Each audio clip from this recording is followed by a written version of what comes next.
कि बुजुर्गों ने फरमाया है कुर्बानी के वजूब के साथ, यानी जिसके ऊपर कुर्बानी वाजिब है वो भी और जिसके ऊपर नहीं वाजिब है वो भी, जिलहिज्जा का चांद नजर आते ही वो अपने बाल नाखून वगैरह न तराशे। उसकी वजह यह है कि हुज्जाजे किराम की मुशाबहत में कि जो हाजी हज के लिए गए हुए हों या एहराम की हालत में होते हैं वो अपने बाल नाखून वगैरह सब नहीं तराशते, ना काटते हैं। तो उनकी मुशाबहत में ये हुक्म है और ये कोई वाजिब नहीं है, मुस्तहब है। करेगा तो सवाब है, नहीं करेगा तो उस पर कोई उसकी पकड़ नहीं है। इन 10 दिनों के अंदर अगर कोई ऐसा हो गया है कि उसके नाखून ज्यादा बड़े हो चुके हैं या बाल ज्यादा हो चुके हैं और काटना जरूरी हो गया है, और वैसे भी 40 दिन से ज्यादा जेरे नाफ के और बगल के बाल रखने में गुनाह है, अगर वो ज्यादा दिन हो रहे हैं इन 10 दिनों के अंदर तो फिर उसको काट लेना चाहिए। ये 10 दिनों का इंतजार करते हुए मुस्तहब को पाने की नीयत में गुनाह का इर्तिकाब न करें। ये मसले की वजाहत। और दूसरी चीज इसलिए भी है कि अगर वो नाखून और बाल काटे बगैर 10 दिन तक इंतजार करता रहा तो अच्छों की मुशाबहत करने का भी सवाब होता है। और दूसरी चीज ये कि कुर्बानी करने के बाद जो गोश्त है, बहुत सारे लोगों के ज़हन और दिमाग में ये भी होता है कि उसको खुद खा सकता है कि नहीं खा सकता है, उसको क्या करना चाहिए। मुस्तहब तरीका ये बताया गया है कि उसमें 3 हिस्से करे, अपने लिए एक हिस्सा रखे, अपने रिश्तेदारों के लिए, अजीज व अकारिब के लिए एक हिस्सा, और एक हिस्सा गुरबा और मसाकीन को तकसीम करने के लिए। लेकिन ये भी मुस्तहब है, इसमें वाजिब नहीं है। चाहे तो पूरा हिस्सा खा सकता है अकेला, चाहे तो पूरा हिस्सा बांट भी सकता है, ये भी वाजिब नहीं है। अपनी कुर्बानी का गोश्त चाहे तो पूरा इस्तेमाल कर सकता है, चाहे तो पूरा बांट भी सकता है, चाहे तो थोड़ा रख कर थोड़ा बांट भी सकता है, सारे उसके लिए जायज है, वो कुर्बानी का मालिक है। ये मसला भी आप समझ करके चले। इसी वजह से किसी को कुर्बानी का अपने वकील बना दिया, किसी दूसरी जगह पर उससे कह दिया कि मेरी कुर्बानी करो और गोश्त भी वहीं तकसीम कर दो, तो कोई हरज नहीं, जायज है, कुर्बानी आपकी अदा हो जाएगी।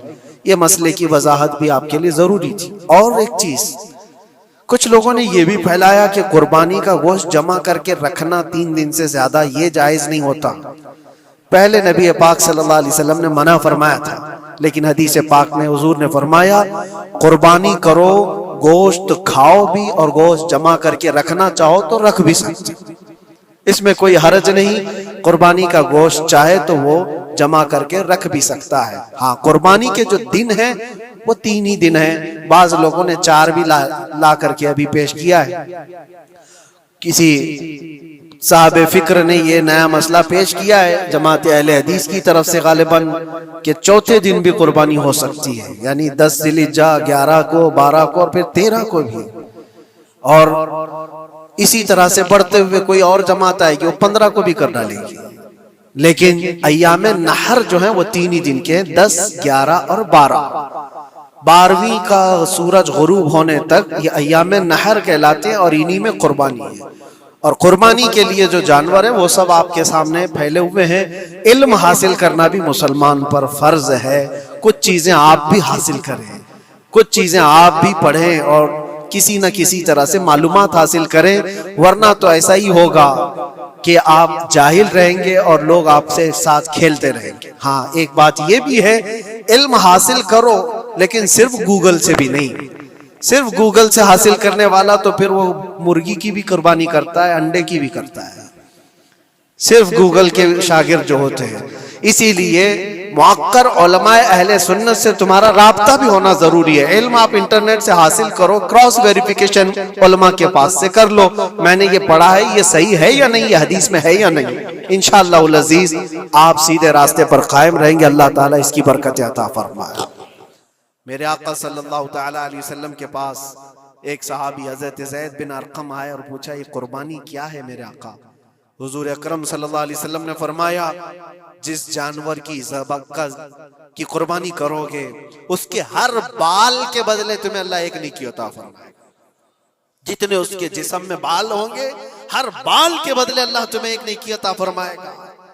और हुजूर अकरम सल्लल्लाहु तआला अलैहि वसल्लम ने यह भी इरशाद फरमाया कि तुम जानवर का इंतखाब अच्छा करो, इसलिए कि कल बरोज़े क़यामत पुल सिरात पर ये तुम्हारी सवारी बनकर आएगा, जिस पर बैठकर तुम जन्नत में जा रहे होगे। और लोग ये भी पूछते हैं, हमने एक बार कुर्बानी की है तो वहां सवारी कौन सी वाली आएगी? ये भी मिलता है रिवायत में, तुमने अपनी जिंदगी में जो सबसे पहले कुर्बानी की है उस पर सवार होगे, लेकिन हर साल की कुर्बानी वाले जानवर भी सवारी बनकर तुम्हारे इर्द गिर्द आएंगे, वो सब होंगे। तुम इंतखाब करो जिस पर सवार होना चाहो। इसीलिए कुर्बानी में ऐब वाले जानवर की कुर्बानी जायज नहीं। लंगड़ा हो, लूला हो, कान कटा हुआ हो, क्यों जायज नहीं है? दुनिया तो ये समझती है कटने वाला जानवर वो होना चाहिए जो रिजेक्टेड हो,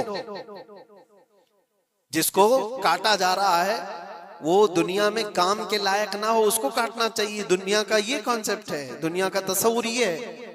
लेकिन नहीं, अगर कोई अपने इस्तेमाल के लिए काट रहा होता तो मैं कहता हाँ रिजेक्टेड माल काट लो, लेकिन ज़बाह जो हम करते हैं कुर्बानी में वो अपने लिए नहीं, वो रब्बे जुल जलाल के लिए है।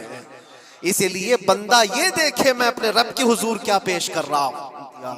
बहुत सारे लोग तरह तरह के अफवाहें भी फैलाते हैं। ये तो उन गैर मुस्लिमों के एतराजात का मैंने जवाब दिया। दुनिया भर में हमारे ऊपर इल्जाम कि ये लाखों जानवरों को ऐसी ज़बह कर देते, काट देते हैं। लेकिन मेरे अजीजों, यही वो दुनिया है जो एक तरफ तो जानवरों की हिमायत और मोहब्बत की बात करती है और दूसरी तरफ इनके बड़े बड़े मल्टीनेशनल कंपनियां जानवरों को बेदरीग ज़बह करते हैं, कत्ल कर रहे हैं और खाने में भी इस्तेमाल कर रहे हैं। और सिर्फ इतना ही नहीं, सारे जानवरों की खालें, लेदर की बैग, लेदर के जूते, लेदर के बेल्ट, लेदर की टोपियां, लेदर के जैकेट सब बना करके दुनिया पहन रही है और कीमती चीजों में उसको शुमार किया जाता है। इनसे कोई सवाल नहीं करता कि ये सब चीजें कहां से तुम लाए, ये सब चीजें तुम कहां से लाए? क्या बगैर किसी जानवर के ज़बह किए हुए उसकी खाल का इस्तेमाल करते हो? लेदर का इस्तेमाल तो सारी दुनिया बड़े फख्र से कर रही है, हत्ता कि घरों के इस्तेमाल करने वाले सोफे और कुर्सियों पर तक इस्तेमाल है, अपनी बैठने वाली गाड़ियों में कार की सीट पर तक इस्तेमाल है। तुम्हारे पहनने वाले जूते, तुम्हारे पहनने वाले बेल्ट, तुम्हारे पहनने वाले जैकेट, सब जगह तुम्हारा इस्तेमाल है। और सिर्फ मैं ये नहीं कह रहा कि दुनिया में सिर्फ मुसलमान इस्तेमाल करते हैं, सारी दुनिया लेदर का इस्तेमाल करती है।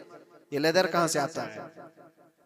तो ये दुगलापन, ये जो डबल रोल है, डबल स्टैंड, एक तरफ हिमायत की बात करना और दूसरी तरफ बेदरेग ज़बह भी करना, ये सब चीजें दुनिया को बेवकूफ बनाना और इस्लाम के खिलाफ एक प्रोपेगेंडा फैलाना।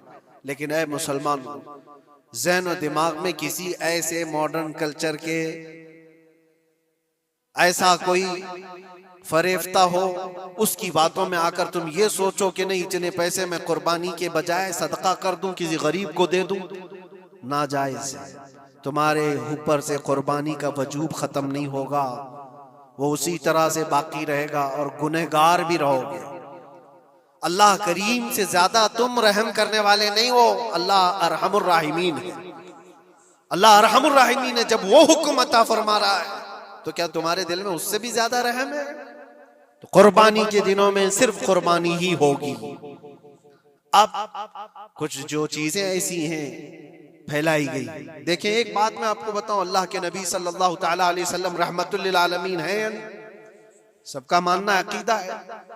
वो रहमतुल लिल आलमीन रसूल सल्लल्लाहु अलैहि वसल्लम ने खुद अपने हाथों से कुर्बानी फरमाई, और एक दो नहीं 100 ऊंट आए थे, जिसमें से 63 ऊंटों को मेरे आका सल्लल्लाहु अलैहि वसल्लम ने नहर फरमाया।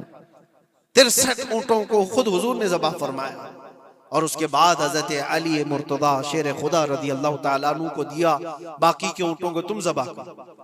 नबी पाक सल्लल्लाहु तआला अलैहि वसल्लम ने ये जो 100 ऊंटों को ज़बह फरमाया था, ये अपने हज के मौके पर, और उसके अलावा एक हदीस पाक में ये भी है, हुजूर अकरम सल्लल्लाहु अलैहि वसल्लम ने जो 2 चित कबरे बकरे ज़बा किए थे। चित कबरे किसको कहते हैं? 2 कलर वाले, ब्लैक एंड व्हाइट जो होते हैं, अबलख उनको कहते हैं अरबी में। 2 मेंढे ज़बा फरमाए। एक नबी पाक सल्लल्लाहु ताला अलैहि वसल्लम ने अपनी जानिब से कुर्बान फरमाया और दूसरा पूरी उम्मत की तरफ से कुर्बान फरमाया। और कुछ लोगों ने ये समझ रखा है, एक बकरा लेकर के आते हैं पूरे घर वालों की तरफ से कुर्बानी, एक बकरा पूरे घर वालों की तरफ से कुर्बानी। मेरे अजीजों, बकरा एक आदमी की तरफ से ही कुर्बान होगा जो मालिक के निसाब है।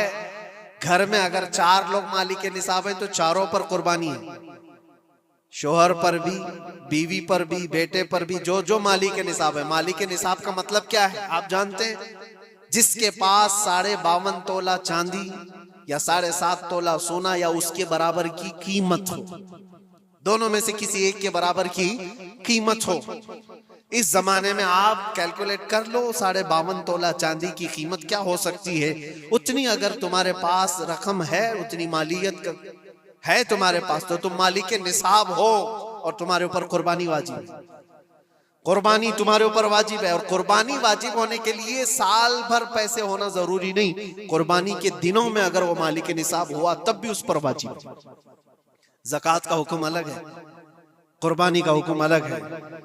और पूरे घर की तरफ से एक बकरा कुर्बान किया तो किसी का भी नहीं हुआ। अगर 4 लोग घर में रहते थे और चारों की तरफ से एक बकरा ज़बा किया और चारों का नाम लिया गया है तो किसी के नाम से कुर्बानी नहीं हुई, क्योंकि पर्टिकुलर एक ही की तरफ से कुर्बानी हो सकती है। हाँ, बड़े जानवर में 7 हिस्से हो सकते हैं, वो ऊंट हुआ या बैल भैंस, ये जो बड़े जानवर हैं, इन जानवरों में 7 हिस्से हो सकते हैं और उनमें शरीक होना जायज है। लेकिन 7 लोग जो शरीक हो रहे हैं उनके लिए भी शर्त है, कोई एक बंदा भी उसमें गलत अकीदे वाला भी ना हो और गोश्त की नीयत से शरीक ना हुआ हो, बल्कि सब कुर्बानी की नीयत से आए हो तो सबकी कुर्बानी होगी। ये ख्याल भी रहे, जरूरी है। अब हालात ऐसे आ गए कि सबके लिए एक बकरा लेना अगर ताकत के भर नहीं है, इस्तिताअत नहीं है, तो वो बड़े जानवर में हिस्सा ले सकते हैं जहां पर ये कुर्बानियां हो रही हैं, शरीक हो सकते हैं। कुछ लोगों ने ये प्रोपेगेंडा भी फैलाया है हमारे दरमियान में से कि बड़े की कुर्बानियां जो होती हैं, इज्तिमाई कुर्बानियां, ये जायज नहीं है, आदमी को अपनी कुर्बानी के वक्त सामने होना जरूरी है। ऐसी बातें फैलाई गई हैं। मैं आपको हदीस पाक सुनाता हूं। अल्लाह के नबी सल्लल्लाहु ताला अलैहि वसल्लम ने इरशाद फरमाया हजरत फातिमा से, कहा, फातिमा अपनी कुर्बानी के वक्त सामने रहो, कुर्बानी के खून का कतरा जमीन पर गिरने से पहले अल्लाह ताला तुम्हारे पिछले सारे गुनाह माफ फरमाएगा। हदीस पाक है।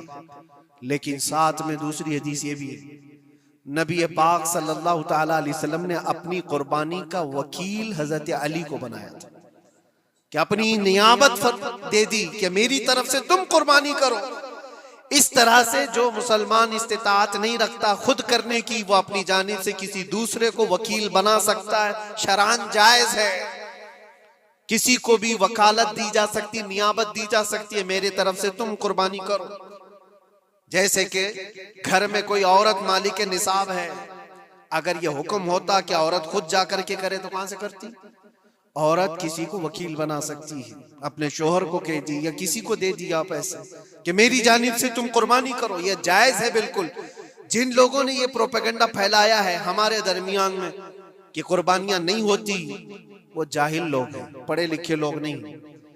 शरई मसाइल को जाने बगैर इस तरह की बातें अवामुल नास में, अवामुल मुस्लिमीन में फैलाना ये गुनाह है।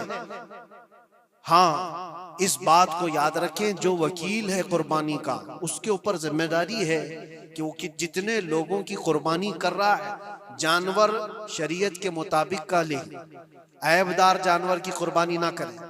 लागर हो, कमजोर हो, सींग टूटा हुआ हो, कान कटा हुआ हो, पैर कटा हुआ हो, दुम कटी हुई हो, या इतना कमजोर के चल नहीं सकता, खड़ा नहीं हो सकता, ऐसा ऐबदार जानवर ना ले। ये वकील की जिम्मेदारी है जो सबकी तरफ से कुर्बानी कर रहा है। और दूसरी चीज, ऐब किसको कहते हैं? ऐब किसको, कान में अगर सुराख है तो वो मकरू है, लेकिन कुर्बानी है उसकी। हाँ, सींग अगर बचपन उसके पैदाइशी नहीं आए थे तो जायज है उसकी कुर्बानी, आए थे और टूट गए तो उसकी मिकदार बताई गई है। 1/3 हिस्सा अगर टूटा है तो उस वक्त तक जायज है, उससे ज्यादा जड़ से टूटे हुए हैं तो कुर्बानी जायज नहीं। कोई पैर पूरा कटा हुआ है, दुम पूरी कटी हुई, ये ऐब में आता है। ऐबदार जानवर की कुर्बानी जायज नहीं, ये वकील करेगा, नहीं करेगा तो वो गुनहगार है। लेकिन इसका मतलब ये नहीं होता कि इज्तिमाई कुर्बानी जायज ही नहीं, जायज ही नहीं। ऐसी बातें क्यों फैलाई जाती हैं? हदीस पाक में मिलता है कि नियाबत और दूसरे को वकालत देना जायज है। अब कुछ लोग ये भी फैलाते हैं कि कुर्बानी के जो हिस्से लिए जाते हैं, गोश्त दिया जाए तो उसकी कीमत अलग होती है, गोश्त ना लो तो उसकी कीमत अलग होती है। सब फैली हुई चीजें हैं। उसका रीजन भी पता करना चाहिए ऐसी बगैर इल्म के बात करने से।